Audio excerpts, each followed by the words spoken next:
ధృతరాష్ట్రుడికి అంతరాత్మలో ఘర్షణ ఉందండి. అతను మనం ఏదో దుర్మార్గుడి కింద భావించక్కర్లేదు. దుర్యోధనుడు దుర్మార్గుడు, కానీ ధృతరాష్ట్రుడు దుర్మార్గుడు కాదు. దుర్మార్గాన్ని అడ్డుకోలేకపోయిన అశక్తుడు అంతవరకు. ఆయనకి స్వయంగా దుర్మార్గుడు అనడానికి వీల్లేదండి ఆయన్ని. దుర్యోధనుడు దుర్మార్గుడు, కానీ దుర్మార్గాన్ని అడ్డుకోలేకపోయిన అశక్తుడు. ఎందుకంటే పుత్ర వ్యామోహం కారణంగా, అంతకంటే ఏం లేదు. నా ఆనందం అంతా పుత్రుల్లో ఉంది అనుకున్నాడు ఆయన.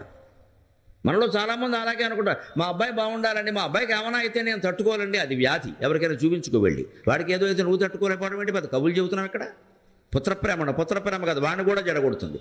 నీకేమైనా అయితే నేను తట్టుకోలేదని వాడు మొహం మీద అంటే మన్నా నుంచి వాడు బ్లాక్ మెయిలింగ్ మొదలు పెడతాడు. మా బాబు తట్టుకోలేడు. ఇక తట్టుకోవాలి, చాలా కష్టాలు తట్టుకోవాలి. నీకేమైనా అయితే ముందు తట్టుకోవాల్సింది నువ్వు నాయన. కన్నాం కాబట్టి మీ అమ్మ నేను బాధపడతామని చెబితే అది భగవద్గీత మనకు అర్థమైనట్టు లెక్క. అప్పుడు వాడికి అర్థం అవుతుంది, జాగ్రత్తగా ఉంటాడు. నాన్న జాగ్రత్తరా తాగితే తాగేవు కానీ కొద్దిగా తగరా, తాగితే తాగేవు కానీ అంటే గోమె కొట్టక కొద్దిగా తాగరానా, తాగేకి ఏదైనా తినరా, ఎన్ని చెబుతారో. ఇంకా తాగమని మానమని చెప్పరండి. తాగామంటే ఇంటికి రానమని తోసేస్తాను బయటికి, పైడిపర్లో అరుక్కోవలసిందని చెప్పాలంతే. అప్పుడు వాడు వింటాడు. ఎందుకంటే మన వాళ్ళని మనం ఎలా వదులుకుంటాం? ఇంకా ధృతరాష్ట్రుడికి మనకి తేడా ఏముంది? ఇంకా అంతే. అది ఎన్ని దుర్వ్యసనాలు ఉన్నా వాడిని పోషిస్తాం మనం. వాడికి పెళ్లి కూడా చేస్తాం ఇంకో జీవితం నాశనం చేయడానికి. పైగా మన అజ్ఞానం ఎలా ఉంటుందంటే పెళ్ళి అయితే బాగుపడతాడని. వాడేం బాగుపడ్డా అనుమానం ఏమీ లేదు అక్కడ. పైగా అమ్మాయి చెడింది అనవసరంగా. దుర్వ్యసనాలు ఉన్నవాడికి పెళ్ళి ఎందుకు చేస్తారో తల్లిదండ్రులు అంటే మొహమాటం లేకుండా చెబుతున్నా. ఎందుకు చేస్తారో తెలుసా? ఈ మొత్తం వ్యాపారం ఆ అమ్మాయి మీద గెంటేయడానికి. ఇవాళ బాధ్యత తప్పింది. ఇంకా చూసుకోవాలండి. ఏం చూసుకుంటుందమ్మా? నువ్వు కన్నావా కొడుకుని? మీ ఆయన మీద నువ్వు కలిసి కన్నారా? 25 ఏళ్ల పాటు నువ్వు వాడిని మార్చలేకపోయారా? పెళ్ళి అయిపోయినా ఆ పిల్ల చూసుకుంటున్నా. ఆ పిల్ల గొంతుకోవడం కాదండి, బాధ్యతను గెంటేయడం మనం. పైగానమ్మా పిల్ల వచ్చిన వేళ వేళ అన్నిటికీ వేళ. ఇంకా మనకి పెళ్ళి అయినా మా వాడు మారలేదు. ఎవరు చెప్పారండి పెళ్ళి అయితే మారతారు? పెళ్ళి అయితే మారతారు? మారారమ్మా ఎవరు. పెళ్ళికి మారడానికి ఏమో సంబంధం లేదు. అలా చేయకూడదు అసలు. అది నువ్వు అసలు ఇవన్నీ వదులుకుంటేనే నీకు పెళ్ళి లేతలేదు బో అని చెప్పాలి. అంతే. వాడు దెబ్బకి మారతాడు. వాడు కూడా వాడే చూసుకుంటాడు. అంతగా చెప్పాల్సి వస్తే మా వాడికి ఇవి ఉన్నాయేమో, మీకు ఇష్టమైతే పిల్లలు కూడా లేత లేదని చెప్పాలి. అలా ఎవడో ఇవ్వకపోతే ఇవ్వపోనే ఏమైంది? అబ్బాయి మనం ఎవరని చెప్పమండి అలాగా. మా వాడు బంగారు కొండ, ప్రతివాడు సర్టిఫికేట్. అప్పుడు అందుకే ధృతరాష్ట్రుడు మనలో చాలామంది ఉన్నారు. ఆయన అనుకోక్కర్లేదు. పైగా తర్వాత చెడిపోతే తల్లి తండ్రి ఇద్దరూ కలిసి ఆ అమ్మాయి వచ్చాకే కొంచెం ఇలా తయారయ్యడమా, ఇదివరకు అంత లేదు, ఇదివరకు కొంచెం గ్లాస్ అయ్యి ఇప్పుడు సీసా. బా అమ్మాయి వచ్చి సీసా ఇచ్చింది వీడికి, ఏడాదైనా ఇస్తుందండి? మనం గెంటేస్తామమ్మా. మన మానవ ప్రవృత్తిలో ఉండే కపటం ఏమిటంటే గెంటేస్తాం. అత్తగారు కోళ్ళ మీద గెంటేస్తుంది, ఈ కోళ్ళ తన కోడల మీద గెంటేస్తుంది. మొత్తం ఎవరి మీద తప్పు ఒప్పుకోరు. మొత్తం మానవ సమాజం మారవలసిందంతా ఇక్కడే ఉంది, మన మనస్సులోనే ఉంది. బయట వాడికి ఏం చెప్పక్కర్లా, మనం మారితే చాలు.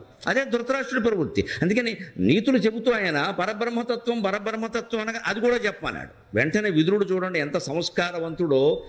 అది చెప్పడానికి నాకు అర్హత లేదు, నేను చెప్పలేను అన్నాడు. ఎందుకంటే నేను దాసీకి పుట్టాను మహారాజా. ఈవేళ ఉన్నటువంటి వర్ణాశ్రమాచారాల ధర్మం ప్రకారం బ్రాహ్మణుడు ఋషి అయిన వాడు మాత్రమే పరబ్రహ్మతత్వం గురించి మాట్లాడాలి.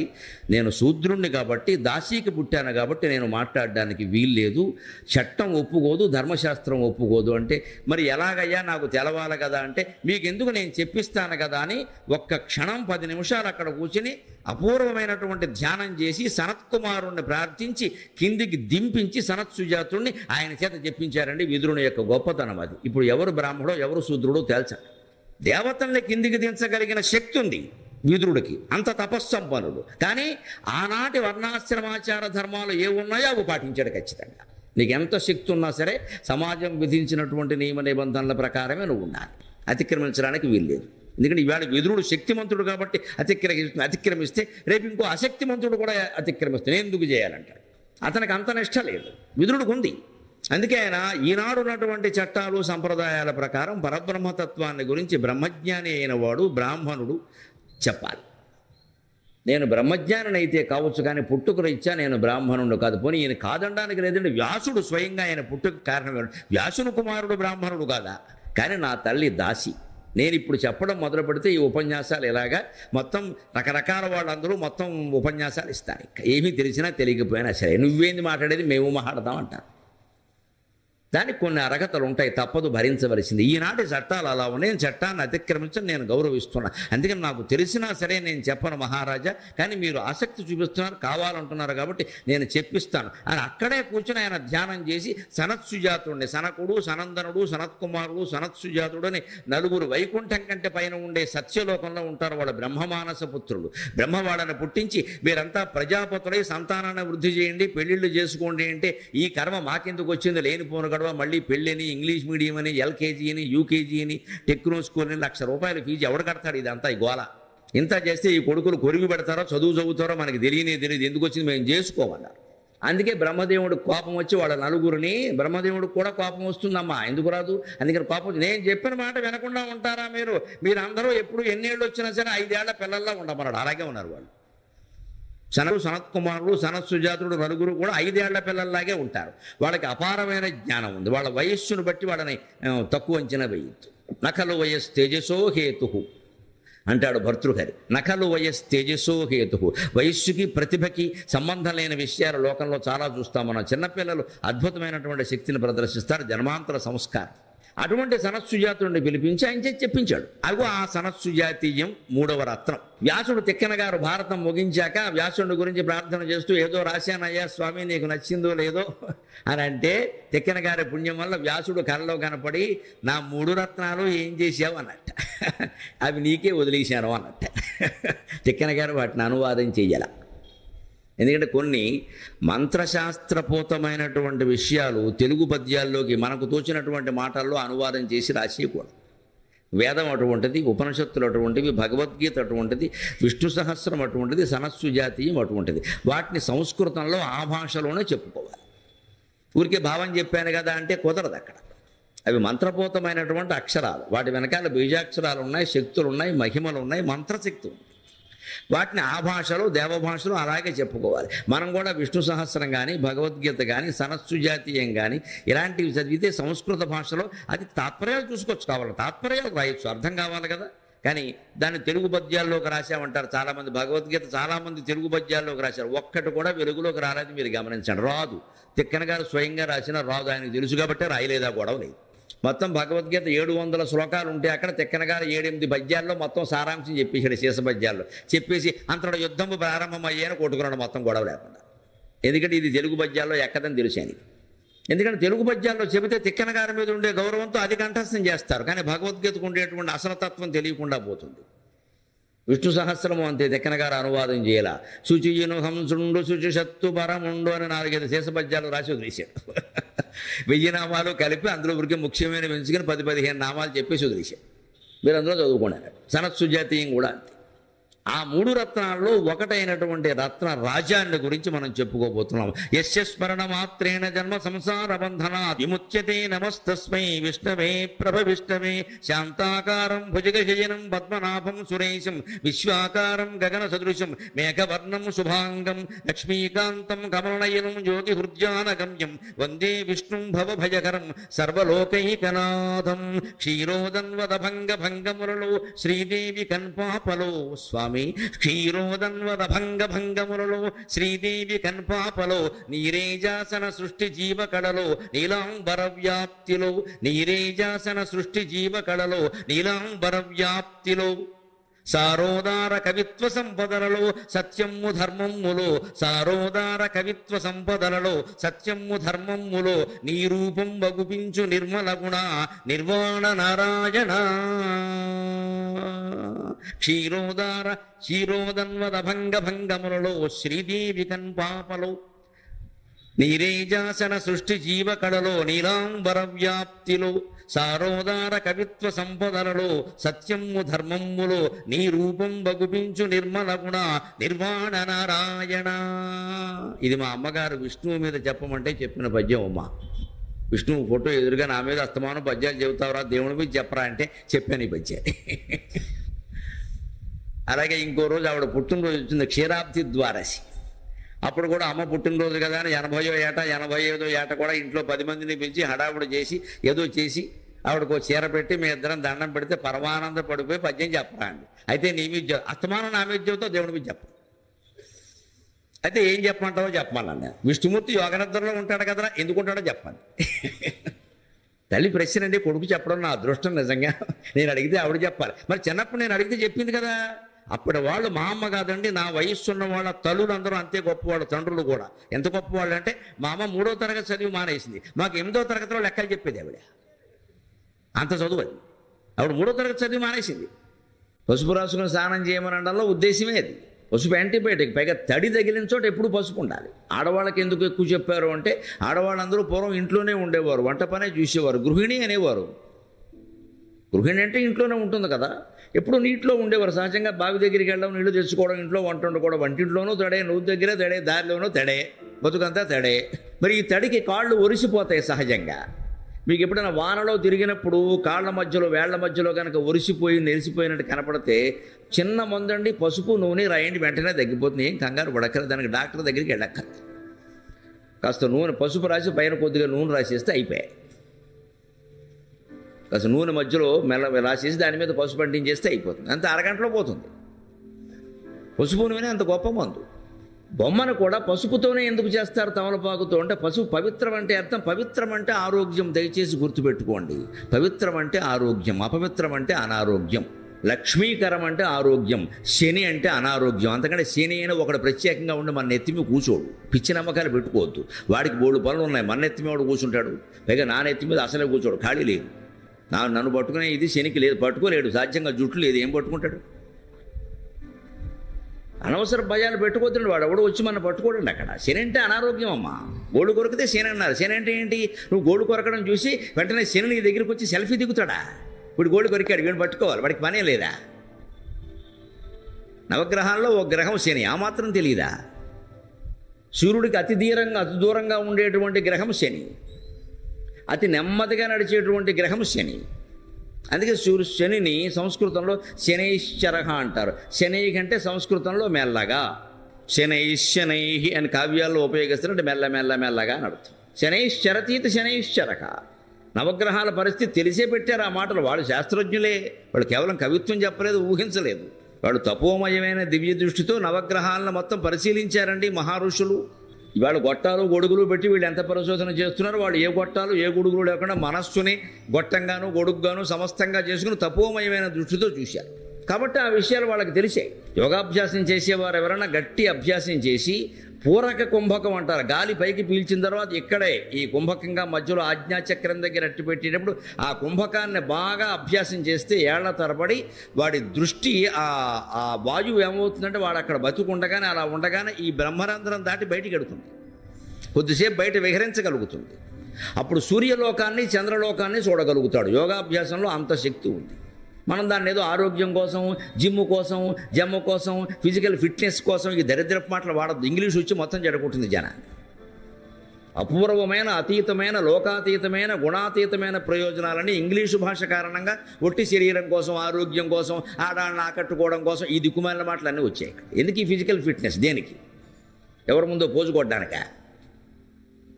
నీ శారీరకమైన ఆరోగ్యం అంతా ఎందుకు అంటే a sound mind in a sound body అంటారు. అదే ఆంగ్లంలో. నీ ఆరోగ్యమైన శరీరం ఉంటే ఆరోగ్యమైన మనస్సు ఉంటుంది. ఆరోగ్యమైన మనస్సు అంటే భగవంతుని చేరే మనస్సు, లౌకిక విషయాలు ఆలోచించే మనస్సు కాదు. లౌకిక విషయాలు ఆలోచిస్తే అనారోగ్యమే. అలాగే వాళ్ళు కనిపెట్టారని శనైశ్చరహ అని పేరు పెట్టారు. శాస్త్ర విజ్ఞానం కాదా అది? వాడెవడో శాటర్న్ అంటే సైన్యం, శని శాస్త్రం అయిపోయి శని అంటే సైన్యం కాకుండా పోయిందా, శాస్త్రం కాకుండా పోయిందా? అలాగా నెమ్మదిగా సంచరిస్తాడు కాబట్టి మనకి శని పట్టింది. శని మహర్దశ నడుస్తూ ఉంటే జరిగిన ప్రతి పరిణామము కూడా బాధగా ఉంటుంది. ఎందుకంటే నెమ్మదిగా సాగుతోంది. ట్రాఫిక్ జామ్లో ఉంటే ఎలా ఉంటుంది? హైదరాబాద్ రండి చూపిస్తా, శని పెట్టినట్టే ఉంటుంది. అదే ట్రాఫిక్ జామ్లో ఆగకుండా కారు వెడుతోంది అనుకోండి, ఎంతో కొంత అంగుళం వెడుతోంది అనుకోండి, మనకంత చికాకు రాదు. ఆగిపోయింది అనుకోండి, డ్రైవర్ దాన్ని మీరు గమనించండి, బై అంటాడు. ఏం బై అంటావయ్యా? ముందు 16 ఉంటే అదో పిచ్చి. ఫారెన్లో అయితే గోమె కొట్టి లోపల వేసేస్తారు. నువ్వు ఎందుకు హార్న్ కొట్టావు? కొట్టినవారు అమెరికాలో అక్కడ హార్న్ కొడితే నేరం. అక్కడ మన దగ్గర కార్లకు హార్నే పనిచేస్తుంది, ఇంకేం పనిచేయదు. టైర్లు ఉండవు, స్టీరింగ్ ఉండవు, హార్న్ మాత్రం గట్టిగా ఉంటుంది.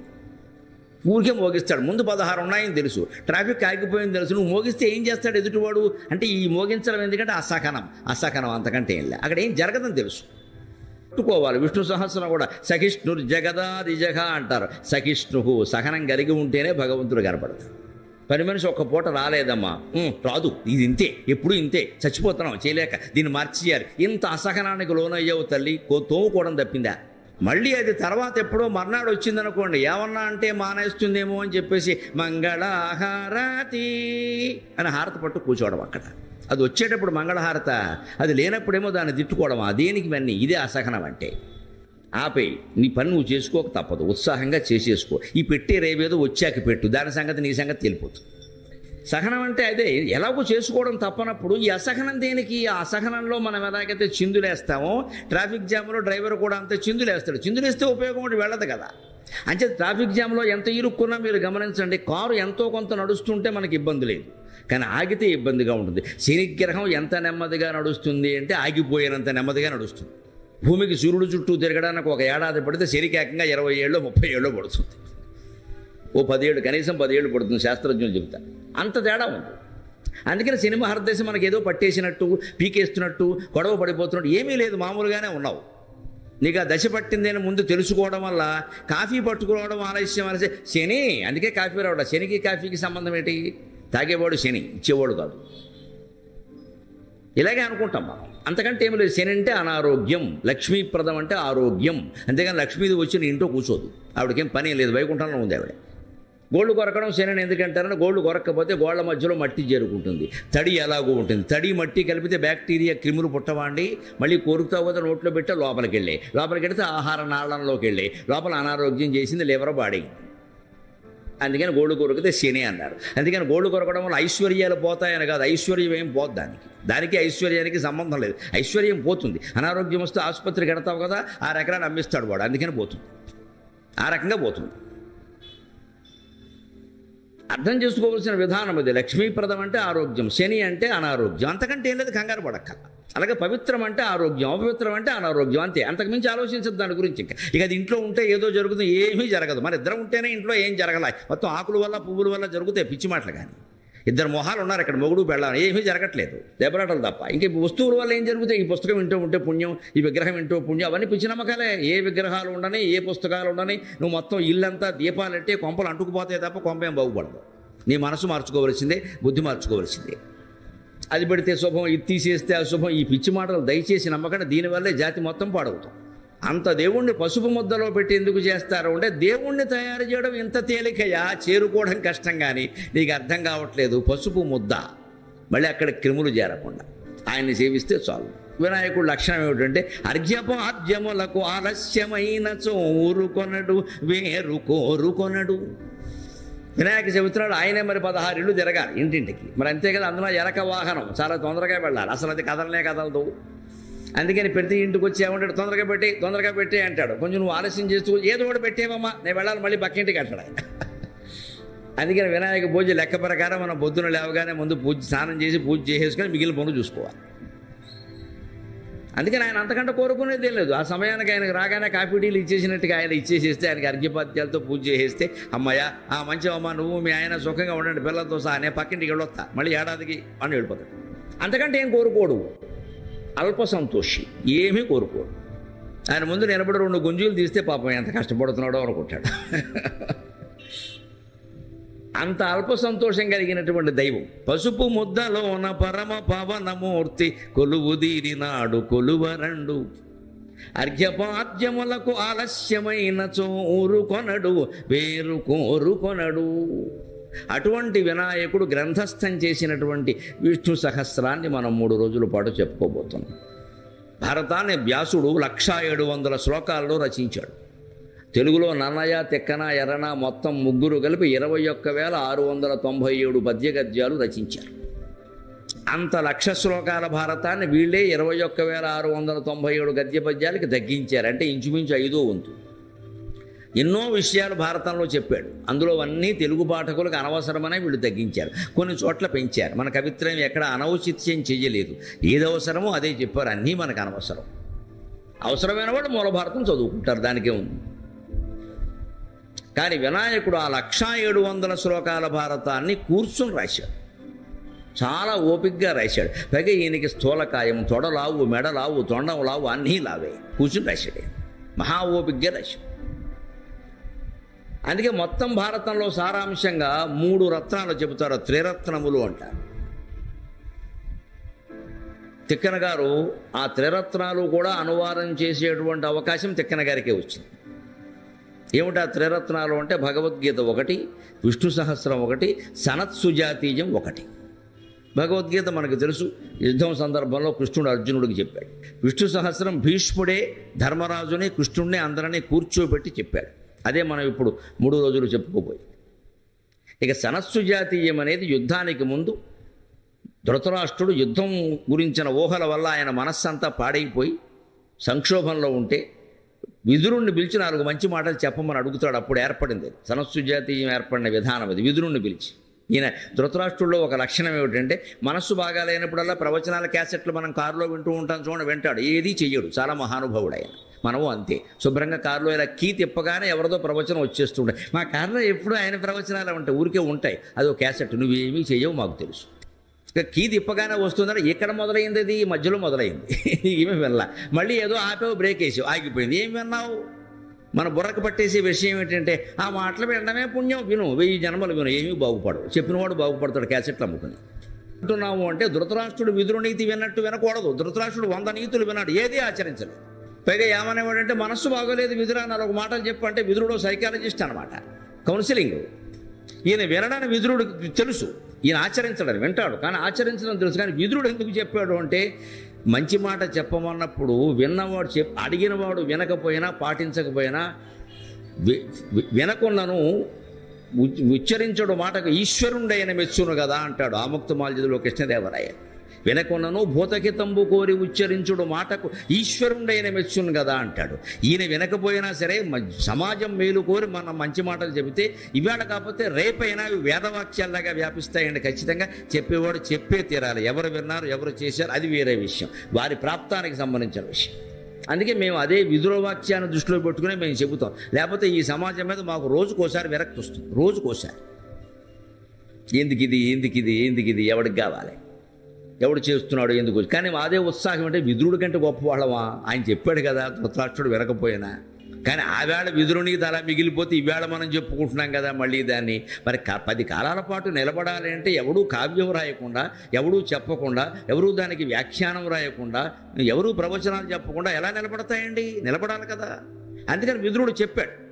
ఆ చెప్పినప్పుడే ఈ లోకతత్వం అంతా చెప్పాడు, రాజనీతి అంతా చెప్పాడు, ధర్మం అంతా చెప్పాడు. అదంతా విన్నటువంటి ధృతరాష్ట్రుడు మధ్యలో ఆయన పరబ్రహ్మతత్వం అని 2 సార్లు మాట్లాడేసరికి ఆ బ్రహ్మతత్వం ఏమిటో చెప్పవయ్యా అన్నాడు. ఆసక్తి. ధృతరాష్ట్రుడికి అంతరాత్మలో ఘర్షణ ఉందండి. అతను మనం ఏదో దుర్మార్గుడి కింద భావించక్కర్లేదు. దుర్యోధనుడు దుర్మార్గుడు, కానీ ధృతరాష్ట్రుడు దుర్మార్గుడు కాదు. దుర్మార్గాన్ని అడ్డుకోలేకపోయిన అశక్తుడు అంతవరకు. ఆయనకి స్వయంగా దుర్మార్గుడు అనడానికి వీల్లేదండి ఆయన్ని. దుర్యోధనుడు దుర్మార్గుడు, కానీ దుర్మార్గాన్ని అడ్డుకోలేకపోయిన అశక్తుడు, ఎందుకంటే పుత్ర వ్యామోహం కారణంగా, అంతకంటే ఏం లేదు. నా ఆనందం అంతా పుత్రుల్లో ఉంది అనుకున్నాడు ఆయన. మనలో చాలామంది అలాగే అనుకుంటారు, మా అబ్బాయి బాగుండాలండి, మా అబ్బాయికి ఏమైనా అయితే నేను తట్టుకోవాలండి, అది వ్యాధి. ఎవరికైనా చూపించుకో వెళ్ళి, వాడికి ఏదో అయితే నువ్వు తట్టుకోలేకపోవడం ఏంటి, పెద్ద కబులు చెబుతున్నావు ఇక్కడ. పుత్రప్రేమ కదా, వాడిని కూడా జడగొడుతుంది. నీకేమైనా అయితే నేను తట్టుకోలేదని వాడు మొహం మీద అంటే మన్నా నుంచి వాడు బ్లాక్ మెయిలింగ్ మొదలు పెడతాడు, మా బాబు తట్టుకోలేడు. ఇక తట్టుకోవాలి, చాలా కష్టాలు తట్టుకోవాలి. నీకేమన్నా అయితే ముందు తట్టుకోవాల్సింది నువ్వు నాయన, కన్నాం కాబట్టి మీ అమ్మ నేను బాధపడతామని చెబితే అది భగవద్గీత మనకు అర్థమైనట్టు లెక్క. అప్పుడు వాడికి అర్థం అవుతుంది, జాగ్రత్తగా ఉంటాడు. నాన్న జాగ్రత్తరా, తాగితే తాగేవు కానీ కొద్దిగా తాగరా, తాగితే తాగేవు కానీ గోమె కొట్టక, కొద్దిగా తాగరానా, తాగేకి ఏదైనా తినరా, ఎన్ని చెబుతారో. ఇంకా తాగమని మానమని చెప్పరండి. తాగామంటే ఇంటికి రానమని తోసేస్తాను బయటికి, పైడిపర్లో అడుక్కోవలసిందని చెప్పాలంతే. అప్పుడు వాడు వింటాడు. ఎందుకంటే మన వాళ్ళని మనం ఎలా వదులుకుంటాం, ఇంకా ధృతరాష్ట్రుడికి మనకి తేడా ఏముంది, ఇంకా అంతే. ఎన్ని దుర్వ్యసనాలు ఉన్నా వాడిని పోషిస్తాం మనం, వాడికి పెళ్లి కూడా చేస్తాం ఇంకో జీవితం నాశనం చేయడానికి. పైగా మన అజ్ఞానం ఎలా ఉంటుందంటే పెళ్ళి అయితే బాగుపడతాడని, వాడేం బాగుపడ్డా అనుమానం ఏమీ లేదు అక్కడ. పైగా అమ్మాయి చెడింది అనవసరంగా. దుర్వ్యసనాలు ఉన్నవాడికి పెళ్ళి ఎందుకు చేస్తారో తల్లిదండ్రులు అంటే మొహమాటం లేకుండా చెబుతున్నా. ఎందుకు చేస్తారో తెలుసా, ఈ మొత్తం వ్యాపారం అమ్మాయి మీద గెంటేయడానికి. ఇవాళ బాధ్యత తప్పింది. ఇంకా చూసుకోవాలండి, ఏం చూసుకుంటుందమ్మా. నువ్వు కన్నావా కొడుకుని, మీ ఆయన మీద నువ్వు కలిసి కన్నారా, 25 ఏళ్ల పాటు నువ్వు వాడిని మార్చలేకపోయారా, పెళ్ళి అయిపోయాక నా పిల్ల చూసుకుంటారా, పిల్ల గొంతుకోవడం కాదండి, బాధ్యతను గంటేయడం మనం. పైగానమ్మా పిల్ల వచ్చిన వేళ వేళ అన్నిటికీ వేళ, ఇంకా మనకి పెళ్ళి అయినా మావాడు మారలేదు. ఎవరు చెప్పారండి పెళ్ళి అయితే మారతారు? పెళ్ళి అయితే మారతారు? మారమ్మా ఎవరు. పెళ్ళికి మారడానికి ఏమో సంబంధం లేదు. అలా చేయకూడదు అసలు. అది నువ్వు అసలు ఇవన్నీ వదులుకుంటేనే నీకు పెళ్ళి లేక లేదు బో అని చెప్పాలి. అంతే. వాడు దెబ్బకి మారతాడు. వాడు కూడా వాడే చూసుకుంటాడు. అంతగా చెప్పాల్సి వస్తే మా వాడికి ఇవి ఉన్నాయేమో, మీకు ఇష్టమైతే పెళ్ళం కూడా లేక లేదని చెప్పాలి. అలా ఎవడో ఇవ్వకపోతే ఇవ్వపోనాయి ఏమైంది?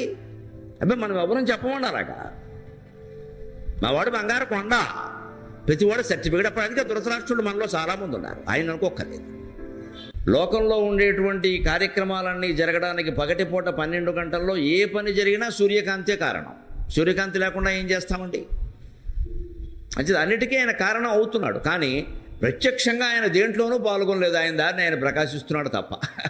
అలాగా అది అర్థమైతే దేవుడు అర్థమవుతాడు. సూర్యుడు ప్రత్యక్షంగా అన్నిటికీ కారణమే అయినప్పటికీ స్వయంగా ఏదీ చేయనట్టే దైవశక్తి అన్నిటికీ కారణం. కానీ ఆయన స్వయంగా ఏదీ చేయడు.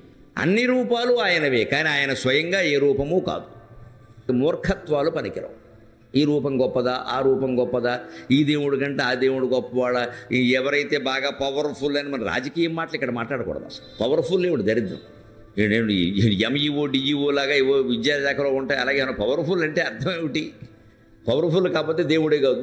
అంటే మన హిందూ ధర్మం విశిష్టత ఏమిటి అంటే ఇంత పెద్ద ఆకారాన్ని చేయడం అనే దానికి ఎంత ప్రాధాన్యం ఉందో. ఏదో సరదాగా 100 మంది చేరాలి అంటే ఏదో చేసుకుంటాం కదా రకరకాలుగా. అది మట్టితోనే చేయాలి ఖచ్చితంగా. పెద్ద ఆకారాలు చేయమని అసలు చెప్పలేదు. ఖచ్చితంగా వినాయకుడు బొమ్మ అంటే 9 అంగుళాలు దాటకూడదు శాస్త్రం ప్రకారం. 9 అంగుళాలు దాటింది అంటే హంగు ఆర్భాటం ఉంటుంది, కానీ వినాయకుడు ఉండడు అక్కడ.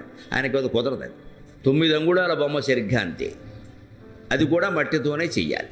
పూర్వం రైతులు హాయిగా గణపతి ముద్ర బల్ల, ధాన్యం రాశి మీద వేస్తారు ముద్ర బల్ల. దాని మీద గణపతి బొమ్మ ఉండేది.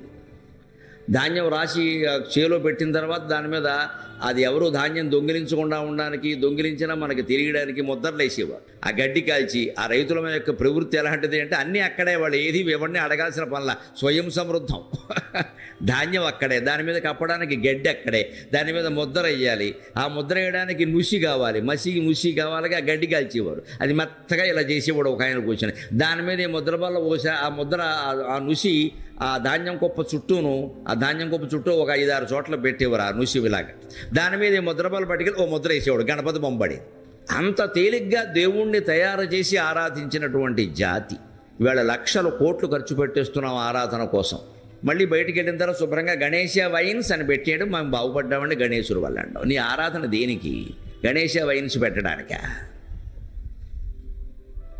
నేను ఎక్కడో చూశాను వినాయకుడి నామాల్లో ఏది దొరక్క ఇందాక మధ్యాహ్నం బయటికి ఎడుతూ చూసా, స్కంద పూర్వజ రెస్టారెంట్ అండ్ ఇంకోటి పెట్టారు, నమ శివాయ అనుకున్నాను. నేను తణుకు పవిత్రం అయిపోయిందిరా అనుకున్నాను.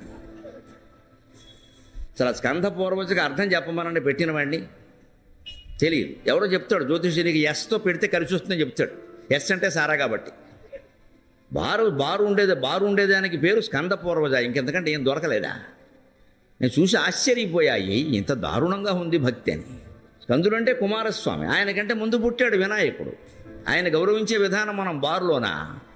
మన పూజలు ఇలాగే ఉంటాయి. దేవుడు అంటే మన దృష్టిలో ఏమిటి అంటే మన ఇష్టం వచ్చినట్టు మనం బతికేయచ్చు. ఈ చేసిన వాటిలో వ్యవహారాలన్నీ ఆయన సరి చేసుకుంటాడు. ఎందుకంటే తొండం దగ్గర పువ్వు పెట్టేస్తే గొడవ వదిలిపోతుంది. అది తేలికైన పని. ఎంత పువ్వు పెట్టావు, ఎంత తొండానికి పెట్టావు, ఈ లెక్కలు వేసుకుంటూ కూర్చుంటాం మనం.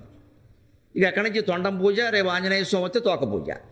అసలు హనుమంతుడి జీవితం ఏమిటి, వినాయకుడి జీవితం ఏమిటి, మనం దాని నుంచి ఏం నేర్చుకోవాలి? ఇది అక్కర్లేదు. ఇంకా దాని నుంచి బయటపడడమే చైతన్యం. ఈ తోకలు తొండాలు లెక్క పెట్టుకుంటూ కూర్చోవడమే చేదస్తం.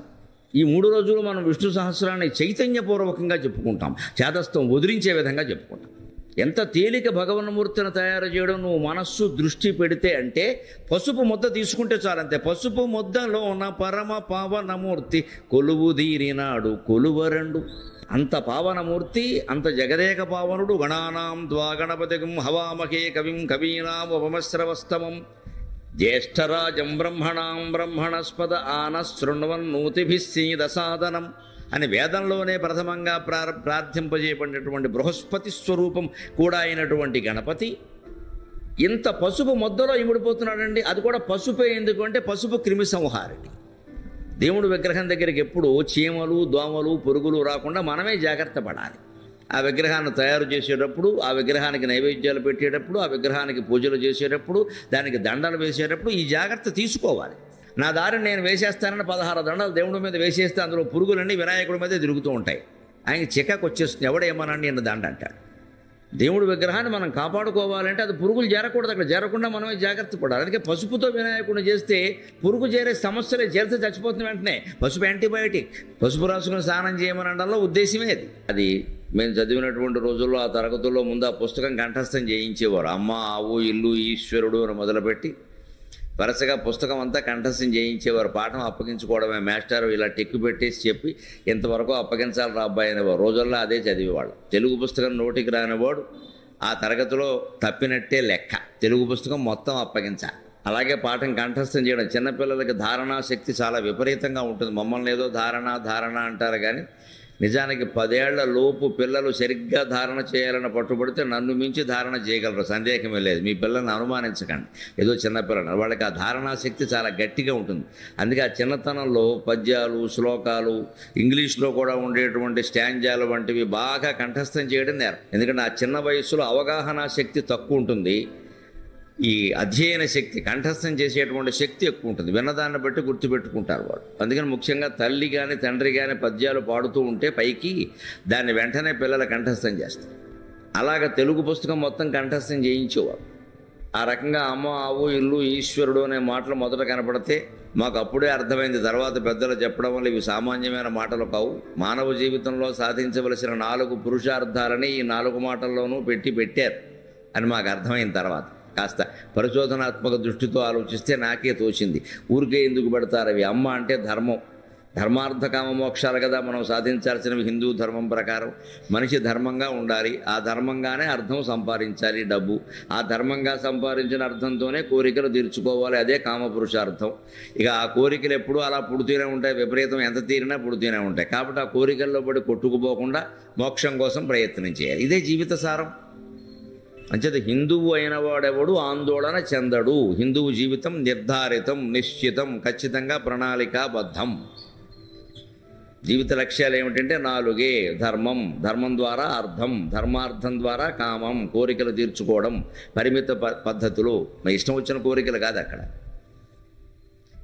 ఆ కోరికల్లో పడి కొట్టుకుపోకుండా కోరికలు అలా పుడుతూనే ఉంటాయి. కాబట్టి ఆ కోరికల్ని త్యజించి వాటి మీద దృష్టి పెట్టకుండా మోక్షం కోసం ప్రయత్నం చేయడం, ఇదే లక్ష్యం. సరిగ్గా మన తెలుగు విద్యా విధానం ఎంత గొప్పదో చూడండి. అమ్మ, ఆవు, ఇల్లు, ఈశ్వరుడు అనే 4 మాటల ద్వారా ఈ 4ంటిని చెప్పారు. అమ్మ ధర్మానికి ప్రత్యేక, ఆవు అర్థానికి ప్రత్యేక, చిలుక కామానికి, ఇల్లు కామపురుషార్థానికి ప్రత్యేక, ఈశ్వరుడు మోక్షానికి ప్రత్యేక.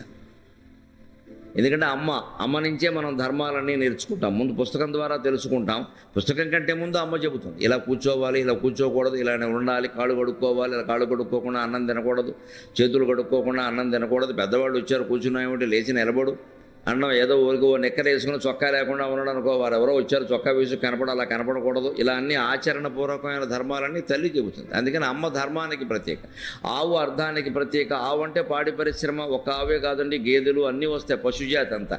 ఇవాళ పాడి పరిశ్రమ లేకపోతే పరిశ్రమ ఉంది, పాలు, పెరుగు, వెన్న ఎలాగ. అంచేది ఆవు ఆర్థికం, అర్థపురుషార్థం. వెనకటి రోజుల్లో అయితే గోవుల్ని ధనంగా భావించేవారు. గోధనం, తెలుగులో ద్వంద్వ సమాసాలు ద్విగు సమాసం అంటారు. ద్విగుహు అంటే 2 ఆవులని అర్థం. ద్విగుహు అంటే 2 ఆవులు, దోవు గావో ఎస్సె సహా ద్విగుహు అని అర్థం. 2 ఆవులు కలిగిన వాడు అంటే 2 ఆవుల్ని ఈవేళ మనం 100 రూపాయల నోటు ఎలా అనుకుంటాం అలా భావించేవారు. 2 ఆవులు ఇస్తే 100 రూపాయలకి వస్తువు వస్తుంది, ఆ వస్తువు వచ్చేది. అప్పట్లో ఈ కరెన్సీ లేదు, బంగారు నాణ్యాలు అందరికీ దొరకవు, రాగి నాణ్యాలు ఏమో చాలా చిన్నవి విలువలో. అందుకని గోవుల్ని ధనంగా ఉపయోగించేవారు. అలాగే ద్విగుహు, పంచగవం 5 ఆవులు ఇస్తే ఒక వస్తువు వచ్చేది. అలాగే శతగవం 100 ఆవులు ఇస్తే ఓ ఇల్లు ఇచ్చేవారు. బార్టర్ సిస్టమ్, వస్తు మార్పిడి పద్ధతి. అందుకే ఆ రోజుల్లో గోదానాన్ని చాలా పుణ్యమైన విశేషంగా చెప్పారు. గోదానం అంటే ధనదానమే, గోవులు ఇస్తే ధనం ఇచ్చినట్టే. అందుకని ఆవు ఆర్థికం, అర్థపురుషార్థం. అలాగే ఇల్లు కామపురుషార్థం. ఎందుకని కామపురుషార్థంతో కామవాంఛలతోటే కదా, కోరికలతోటే కదా మనిషి పెళ్లి చేసుకునేది. ఒక్కడిగా ఉండలేక 2 కావాలనుకున్నాడు. తర్వాత 2 22 అయ్యారు, 32 అయ్యారు, ఎంతైనా అయ్యారు. ప్రపంచం అంతా అలాగే వ్యాపించింది. అంటే సంసారానికి మూలం కామపురుషార్థం. సంసారం ఎవరు అంటే ఈ పెళ్ళైన వాడిని ఏమంటాం మనం తెలుగులో? ఓ ఇంటివాడు అయ్యాడంట. వాడికి ఇల్లు లేకపోయినా సరే, పెళ్ళి అయితే చాలు ఓ ఇంటివాడు అయ్యాడంట. కష్టపడి 10 లక్షలు పెట్టి ఓ 25 లక్షలు పెట్టి ఇల్లు కట్టుకుంటే ఇల్లు కట్టుకున్నాడు అంటాం, ఇంటివాడు అయ్యాడు అనం. ఆయన ఇల్లు కట్టుకున్నాడు లేదా కొనుక్కున్నాడు అంటారు. పెళ్ళి అయితే మాత్రం వాడు బస్ స్టాండ్లో కాపురం పెట్టినా సరే ఈ మధ్య ఇంటివాడు అయ్యాడు. ఇల్లు ఎక్కడదే? పెళ్ళైన వాడిని ఇంటివాడు అయ్యాడని ఎందుకంటారు అంటే పెళ్ళైతే గృహిణి గృహముచ్యతే, భార్య ఉంది అంటే ఇల్లు ఉన్నట్టే. అంచేత ఇంట్లో ఆడవాళ్ళు పెత్తనం చేస్తే కంగారు పడకండి, వాళ్ళే చేయాలి పెత్తనం, మనం మాట్లాడుకోరు కూడా మంచిది. మన రాష్ట్రం పేరే ఏపీ. ఏపీ అంటే ఆడపెత్తనమే, ఇంకా మాట్లాడద్దు. నేను ఒప్పేసుకున్నాను, మీరు ఒప్పేసుకోండి, గొడవలేదు. ఆ గొడవ ఏదో వాళ్ళు పడతారు, ఎందుకు వచ్చింది. అంచేత ఇల్లాలు ఉంటే ఇల్లు ఉన్నట్టే, గృహిణి గృహం వచ్చితే. పెళ్ళైన వాడికి సంసారం ఉంటుందండి, పిల్లలు ఉంటారు, ఓ ఇల్లు కట్టుకోవాలన్న ఆలోచన వస్తుంది. తర్వాత ఎంతకాలం బయట ఉంటాడు. అంచేత ఇల్లు కామపురుషార్థానికి ప్రత్యేక, అమ్మ ధర్మానికి ప్రత్యేక, ఆవు అర్ధపురుషార్థానికి ప్రత్యేక, ఇల్లు కామపురుషార్థానికి ప్రత్యేక. ఈశ్వరుడు మోక్షానికి ప్రత్యేక అని వేరే చెప్పక్కల. ఇది ప్రాచీన కాలంలో తెలుగు విద్యా విధానం. అంటే 1వ తరగతి తెలుగు పుస్తకంలో మొదటి పుటలో జీవిత లక్ష్యాన్ని మొత్తం నిర్దేశించి చెప్పిన ఏకైక భాష తెలుగు భాష, ఏకైక జాతి తెలుగు జాతి. ఇంగ్లీషు సహా, హిందీ సహా, చివరికి సంస్కృతం సహా ప్రపంచంలో ఏ భాషకి ఈ సౌభాగ్యం లేదు. అటువంటి భాషను మనం ఈవేళ కోల్పోతున్నాం. అది మన పిల్లలకు అందడం లేదు. భాష కోల్పోవడం అంటే భగవంతుడిని కోల్పోవడం అండి. అదేదో మాట్లాడడం లేదు, కమ్యూనికేషన్, ఈ పిచ్చి మాటలు చెప్పకూడదండి. భాష కోల్పోవడం అంటే భగవంతుడిని కోల్పోవడమే. ఈ ధర్మార్థ కామ మోక్షాలనే 4 భగవంతుడిని చేరుస్తాయి కదా. మరి అవి తెలుగు పుస్తకంలో 4 మాటల రూపంలో ఉంటాయి. అవి వేళ మనం నేర్పకుండా A for apple, B for bat, C for cat, D for dog, 4 దిక్కుమాలిన మాటలే, ఒక్కదానికి కూడా ఉపయోగం లేదు. ఏ ఫర్ యాపిల్, ఆ ముందు తిండే, చిన్నపిల్లాడికి తిండే, అమ్మక్కలేదా, ఆవక్కలేదా, దేవుడు అక్కలేదా, తిండే దున్నపోతులాగా. నీ తిండి నువ్వు తిని, నీ బతుకు నువ్వు బతుకు. పోయిన తర్వాత ఏమైనా మంచి పదం ఉందా, బీ ఫర్ బ్యాట్, నీకు చదువు అక్కల్లా, 4 ఇటక మొక్కలు చూసుకో, తాటికమ్మ పెట్టుకో, బయటికి వెళ్ళి కొట్టుకో, క్రికెట్ ఆడుకో. నీకు విరాట్ కోహ్లీ ఆదర్శం, ఇంకోడెవడో ఆదర్శం, సరస్వతీదేవి అక్కర్లే. ముందు తిండి, తర్వాత ఆట. చదువు ఎందుకు వస్తున్నాడు వాడికి? వాడు తింటున్నాడు, ఆడుకుంటున్నాడు. పోయిన తర్వాత ఏమైనా మంచి మాటలు ఉన్నాయా? C for cat, D for dog, 2 దిక్కుమాలిన జంతువులే. ఒకటి పిల్లి, ఒకటి కుక్క. పిల్లేమో కపటత్వానికి చిహ్నం, కుక్క బానిసత్వానికి చిహ్నం. అదో మొట్టమొదటి పిల్లాడు తరగతిలోకి రాగానే బానిసత్వం, కపటత్వం నేర్పిన తర్వాత సింహాలు, పురులు జాతిలో ఎలా తయారవుతాయండి? మన అజ్ఞానం తప్ప. పిల్లలకి నేర్పేదే అది.